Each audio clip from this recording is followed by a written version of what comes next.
All right, all right, all right. We are going to talk about the 6 Ps of powerful communications. Now, what I have found in my own communications over the years, but for the last 12 years, from a good significant number of my clients, is that the struggle that they really have when it comes to communications is being complete with their communications, is really um, having a well thought out, intentional communications, whether it is a quick text, a quick stream of emails, a phone call, or even more especially a face to face. And when I get people that come to me and they say, oh, well, I'm trying to present this business idea and it's just not landing, or I'm, presenting this opportunity, this pitch to a client, and yet they're really not kind of buying in on it. And I can't seem to close the deal or get the initiative or get the position or to engage this employee or, hire this vendor. And it's often because of the fact that they think, many people think communication is just a matter of at that point in time when you're, spewing the information or spewing the request or spewing the presentation or spewing the disagreement, whatever the case might be. And especially when it comes to difficult conversations, confrontation, conflict, things that make us all very uncomfortable. And we really, don't want to do it. So we start avoiding or ignoring or just hoping that it goes away or improves itself without any intervention. It's simply because we're getting all that anxiety and that stress and that overwhelm and that frustration because of the fact that we really aren't uh, properly, intentionally, and thoughtfully planning and then presenting and ultimately closing out that discussion or that conversation or that opportunity.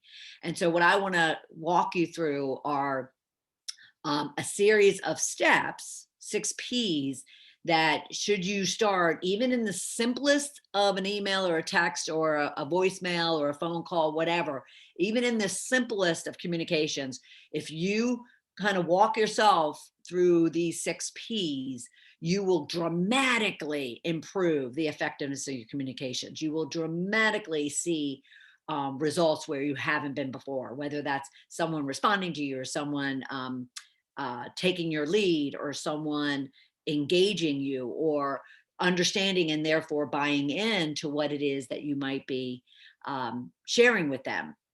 So I want you to first give yourself the space and the opportunity to practice, to try out, to test, to prove me wrong of these 6 Ps of communications, because I do feel extremely strong, and I have tons of evidence from years of my clients over the last 12 years, both corporate and entrepreneurial, that when they really start focusing on these 6 Ps in all of their communications, that they, dramatically improve the results that they get from those communications. All right. So let's walk through all of these. And this is definitely when you want a paper and pen, more so a journal and a pen or something that you can formally make note of these 6 steps and the phases and the things that you can do in each one of them to really hone in on what will make your communications that much more powerful. All right. So overall, the 6 phases or the 6 steps or the 6 keys, however you want to phrase them, would be plan, prepare, practice, present, process, and pursue. All right. That is what you want all of your communications to include.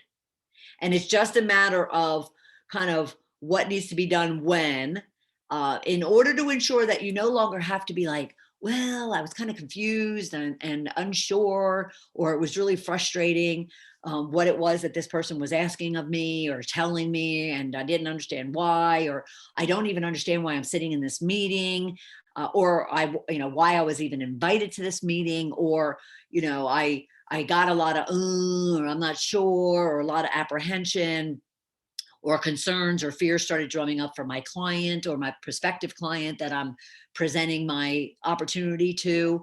So if you really want to ensure that you are as complete and concise and clear and focused and intentional and purposeful about your communications, then definitely make note of these 6 P's. All right. So the first one is plan. And this is the first 2 keys of this powerful communication structure, is probably where the most frustration comes from, but the most lack of execution comes from, is people really don't plan out what it is that they want to say, need to say, have to say, let alone plan out what is the outcome that they're looking for as a result of that communication. It's just reactionary. I have something I need, I send something out. Someone sends me something that I need to do, and I just respond. And there's not much, planning and purpose behind it. So I really want you to consider that every time you have a communication, what is the purpose of that communication? What are you trying to achieve? What is the outcome that you want? Because you might just find, what, this communication doesn't need to happen. Or what's even more powerful is the fact that, this communication is not appropriate for email, or not appropriate for just a voicemail or a text. I might actually need to pick up the phone or get on a Zoom these days, or a face-to-face. I need to walk down the hall and actually have a conversation, versus even relying on texts and emails and voicemails in order to kind of communicate what I need. I actually have to be face-to-face. And for many people, technology is a wonderful thing, but it's also made us really lazy. So when was the last time you were actually in an office with people, and the person's like 3 doors down, or maybe they are across the building, and yet you choose not to get up out of your seat and go and actually have a relationship, actually bond, actually connect, and actually converse. Instead, it's kind of like, oh, I'll just shoot him an email, or I'll just shoot him a text, maybe I'll leave him a voicemail.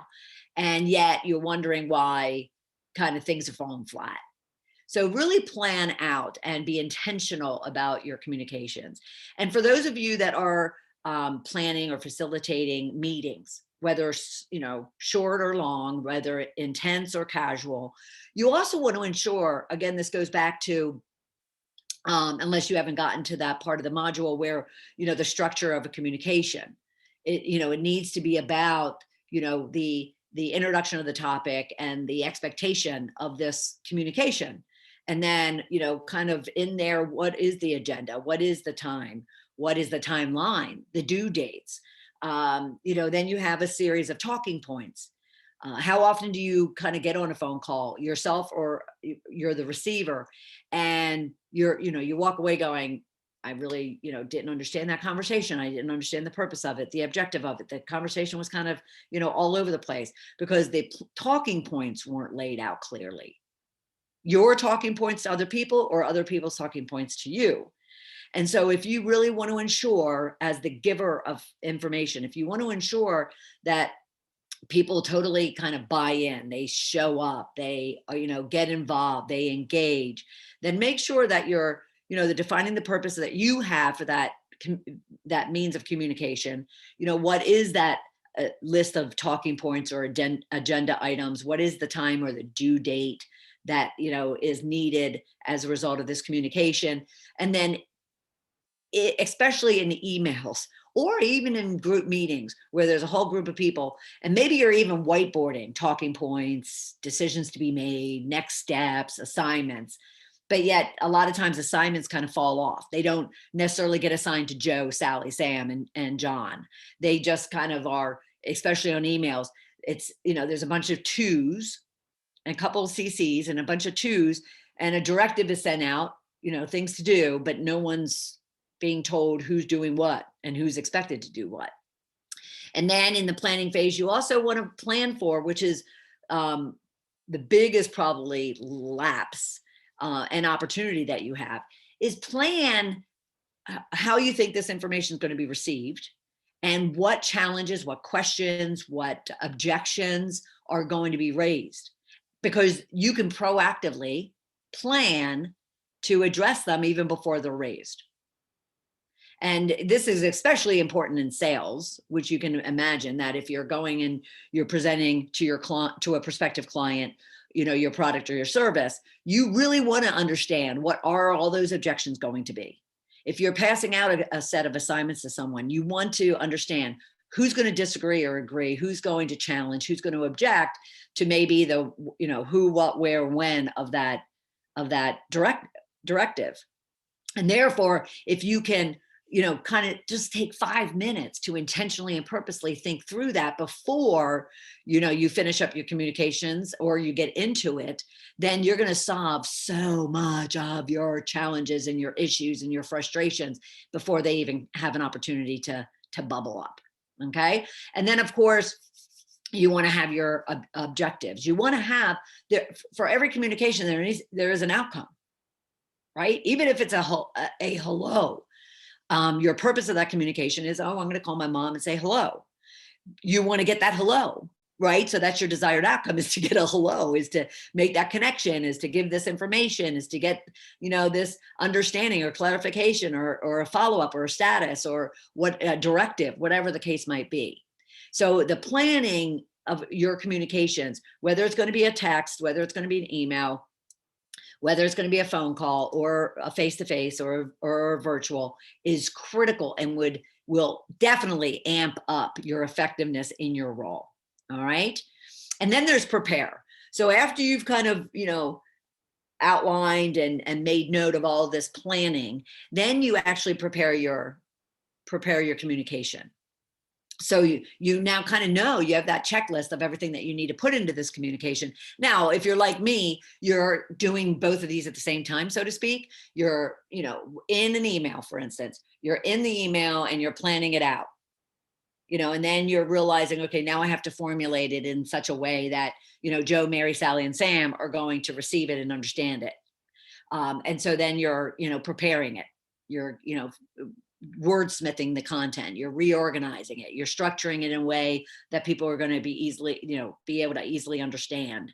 And so there you're preparing it. But say you're preparing for a meeting, or maybe you're preparing for a personal review, professional review, performance review is the word I was looking for. And say, whether you're in, working for corporate or working on your own, maybe there's kind of a challenging, difficult, uncomfortable conversation you need to be having. This is definitely where you want to definitely plan it out, plan your talking points, plan the structure, the flow, plan that greeting, plan that intro of the topic, plan that the expectations that you have and the other person should have as a result of this communications. Go and look for the module on the structure of a powerful conversation, and you'll understand what I'm referring to. So here you're preparing it. And so you're ready, you have it in your notebook, and you walk into a meeting, or you have it on the email and you've looked, and then you're able to send it. So planning and preparing is just absolutely critical. And especially if you're stressed out and it's a situation where you really don't want to do it, or it's, just uncomfortable and you'd rather avoid and ignore it. You'll be so much calmer, so much logical, and so much unemotional, or so less emotional, by simply planning and preparing. All right. And then I had a little skip here. In that preparing, you want to review it. So before we get to practice, so how often do you send an email and it's incomplete? Oh, I forgot that. Oh, or you have a grammar issue or spelling issue, and nothing's more frustrating for the receiving side, that you have an issue there. Nothing is more frustrating. So you want to ensure that you're reviewing your content over and over again. And I don't even care if it's a one-line response. So I often deal with, and a lot of the clients that I work with are business owners who feel as if, they really need to amp up their leadership style. And, maybe they're used to kind of taking control and leading, but at the same time dictating or directing, and they're looking to polish up their leadership style. Or maybe they're in corporate and, they're kind of have the reputation of being forceful or or dictatorial or aggressive, and they need to work on both their written and their verbal, as well as their nonverbal communications. Well, a lot what I'll find is, because I'll ask, especially if it's right in writing, I'll ask them to send me their, communications, their emails before they send it. So we can ensure that it's going to be received in a way that's going to engage and influence and bond and get, a response and, influence the outcome that they're looking for. But so many of you are just hitting that send button before doing that. So in the plan and prepare, you really need to ensure that you're being intentional, patient, and purposeful about what it is that you're communicating, and making sure you're reviewing it. Even a one-liner can be received very negatively, very harshly, or very wishy-washy. Like, what are they even trying to say? And I'm just going to ignore it. All right. And then you're going to go on to practice it. And this goes to even the reviewing when it comes to a text or an email. You want to look it over, and and practice in this case might be that you're just reading through it, and you're kind of putting yourself in the other person's shoes, so you can really understand how they're going to receive this piece of information that you're sharing. When it comes to something that's going to be over the phone, or it's going to be in person or virtually, you could actually practice having that type of conversation. So it could be that performance review, or that difficult behavior, challenging employee conversation you need to have. Or maybe it's not an employee, maybe it's an employee with their boss, who the employee's not happy with the way the boss is treating them or treating other people, and therefore there's going to be this conflict or this confrontation. And it doesn't have to. If you're planning, preparing, and practicing, it doesn't have to. All right. So you're kind of practicing how you're going to present your information, how you're going to respond to any questions or any objectives. You're going to, practice it and see if it is complete, see if it is clear, see if it is concise. And if not, then making adjustments to it.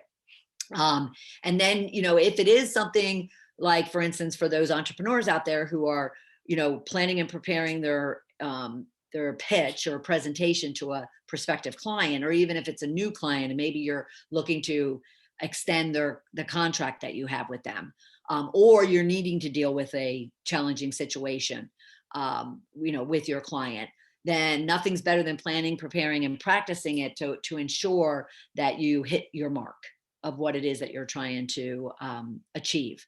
And of course, this is giving you opportunity to make any adjustments that is needed as a result of you practicing it or reviewing it, walking through it, and acting as the receiver of any of your communications. And then I would also stress that if even you receive information, before you kind of hit that respond button and start typing, especially if it's something that is agitating or something that seems like it's critical and you need to respond immediately, responding immediately is not milliseconds.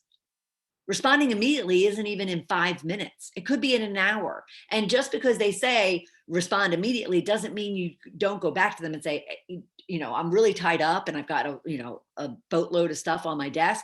Can I get to you by the end of the day or by tomorrow morning? So just because someone, says something about a deadline or a timeline doesn't mean you can't ask a clarifying question to ensure that the priority they have on it is a true priority that then you can respond effectively to. But if you do feel as if, okay, it is an immediate, that's even more time where you need to kind of take a breath, step back, walk away, just kind of sit quiet, make sure that you really understand and are clear and concise, and you've planned and prepared a response before you just get into it. Because I can't tell you how many inflamed email communications, text communications, voicemail, back and forths happen as a result of people just thinking that everything needs to be done immediately. And I know nowadays we want immediate gratification, but it's getting you in more trouble than it is getting you in opportunity. Okay, so be sure that you're planning, preparing, and practicing. And then then you go and present. You hit that send button. You hit the send button on that text. You finish that voicemail, you get into that meeting, and maybe it is a formal presentation, or maybe it's just around a table type of presentation, or maybe it's like this. But you're very focused, you're very clear, and again, here's where the structure of a conversation comes into play, whether it is a text, email, phone, or in person. You set up, a greeting. You just, you raise up the topic of conversation, the expectations of why it is that you're having this communication, what maybe the agenda, the talking points are, the timeline, so forth and so on. And then to make it really, really, really complete as you're having that conversation, email or in person, any decisions being made are noted, any next steps are being noted, any assignments are being noted. And then not only note it, but then they're kind of repeat it back for confirmation and buy-in and agreement with other people, that everybody understands, who's doing what and what we talked about and what the outcome was and what the next steps are. And everybody can kind of nod their head, or you want them verbally going, yes, I understand. Yes, I understand. Yes, I'm going to be doing that. Yes, I understand the timeline, the due date. And you're getting all of that before you're leaving that meeting. And that's in that summary where you're actually, and this again goes to any type of communication. Could be a difficult conversation. So you're, in a difficult conversation, the person comes in the room, you greet, you have a little bit of banter back and forth, kind of just to allow everybody to take a breath and to, kind of settle in. And then you raise up you raise up or introduce the topic of conversation. We have to discuss what happened the other day. We have to discuss the ongoing challenges you're having in your position. And these are the expectations that that we both should have by the time we're done with this conversation, is that, I need to understand from you what your position is, and, kind of what actually happened in your viewpoint. And, then we need to discuss whether or not this is something that's going to be ongoing, or it's going to be something that, we need to take action on.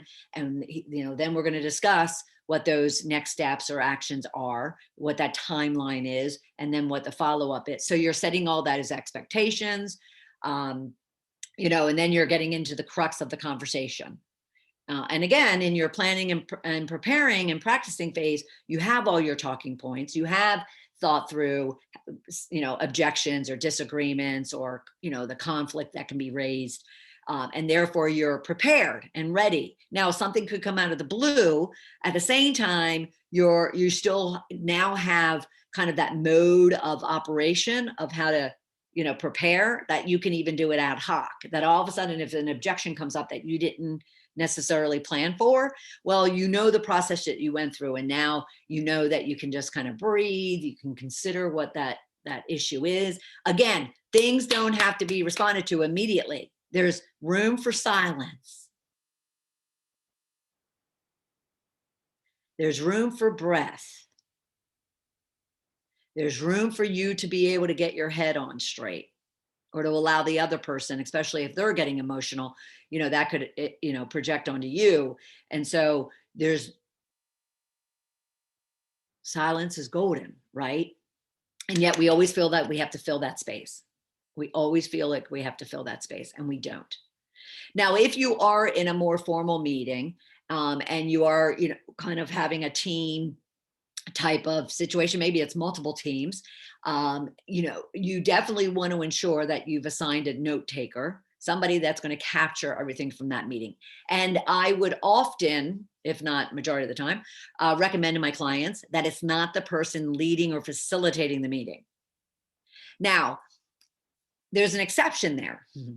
And that would be, if you are in a conversation that and you plan for, that is going to be difficult, is going to raise your emotions, is going to get you kind of in your head, then you being the note taker provides you an opportunity to influence the pace of the conversation.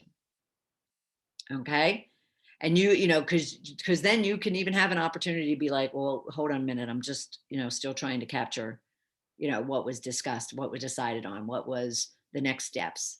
You can actually use note taking to influence the pace However, majority of the time, especially if it's in a larger kind of team environment meeting, or with your client even, I would just definitely make sure there's someone that's assigned to taking the notes. If there's more than two people in the room, then you can certainly make sure that someone is responsible for taking the notes. Okay. And then again, you are, looking for that understanding, that that agreement, that confirmation, that everybody understands what was discussed, the decisions made, the next steps, all that kind of good stuff. All right. Because then you then want to, you're not done just because you closed out the meeting doesn't mean your flow of communication is done, because then you should be walking away and processing it. And this is when and where I get a lot of 911 calls. Now 911 calls in my practice means that I give my clients the opportunity to text me 911. And that basically tells me they have something of importance, if not urgent, to need to discuss. And therefore, I need to drop what I'm doing unless I'm with another client, but I need to drop what I'm doing and give them, 10, 15 minutes in order to address what it is that they're dealing with. I want to make sure pardon me, just want to make sure I got a little ding. Okay. So, um, this is when, those 911 calls come in. And why is that?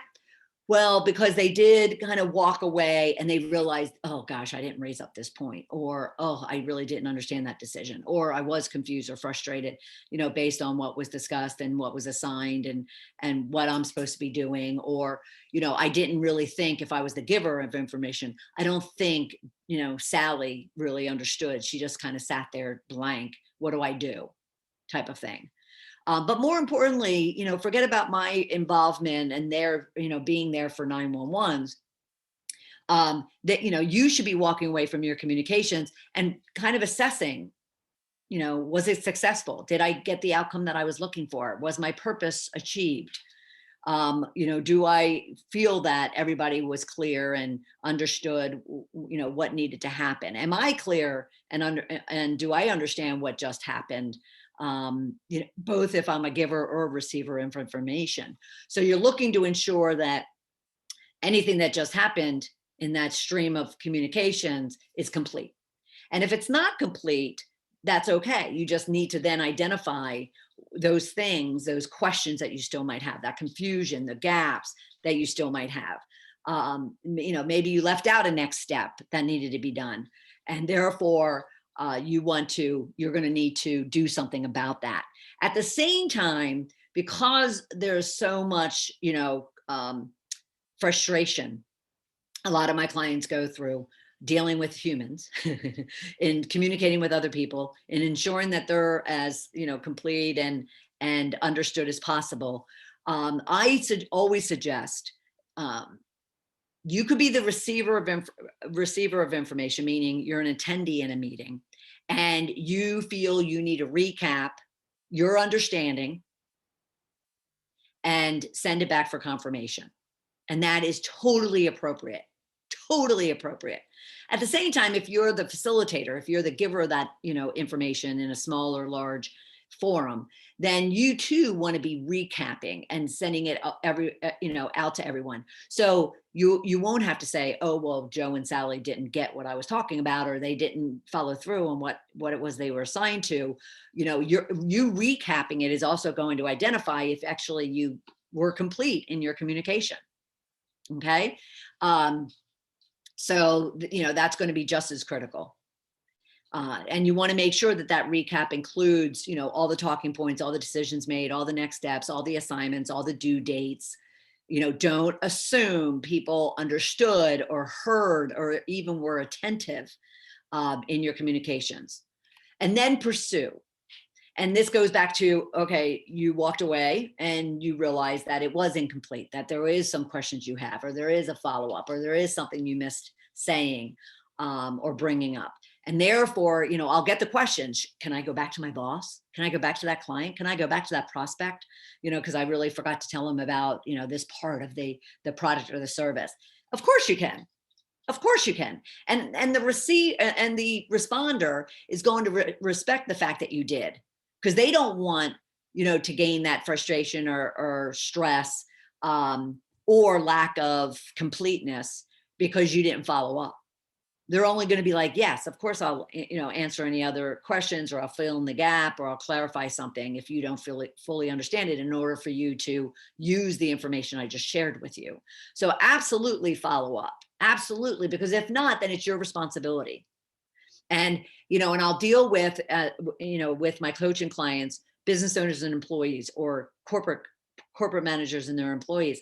And they'll be like, God, we're just butting heads. We're not, we're just not understanding each other, and we're not clear with each other. And I'm not getting a response, and I'm having to repeat myself over and over again, or following through with this person.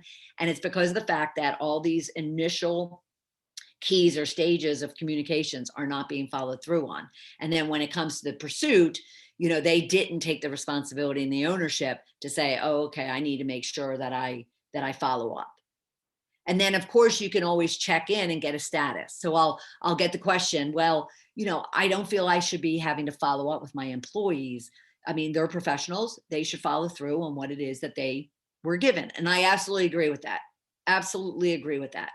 However, keeping in mind the outcome, the result you want is what you want. And so if you want to ensure that you are going to meet the deadlines that you committed to, that you then passed on to other people, are going to be met, then you will want to, ensure that you're touching base, that you're just giving getting a quick, hey, are we on schedule? Hey, it's due in 3 days. How are we doing? You definitely want to be also checking in and giving statuses and that stuff. And then once kind of all of that is now complete, then you can actually close it out. And you can say, okay, this, the stream of texts, the stream of emails, the stream of conversation is complete. And even if necessarily the project's not complete, or the next step is not complete, but yet your initial communication is now complete, everybody knows what they need to be doing. It may take a week, 2 weeks, 3 weeks, but yet this communication is closed out because everybody's good and we're moving forward. All right. But yet if you kind of like, walk away and feel like it's loosey goosey, you'll want to tighten it up. You'll want to tighten it up. All right. So those are the 6 P's of communication. And if you, again, want to be, kind of printing each of these sheets, then you would be able to have kind of a checklist of what you should be doing when you are planning any form of communication that you are responsible for, or you are participating in communication and you want to make sure that your role and your part of it is complete. Then certainly leverage these 6 keys of powerful communications. All right. Okay. I will talk with you soon. Bye.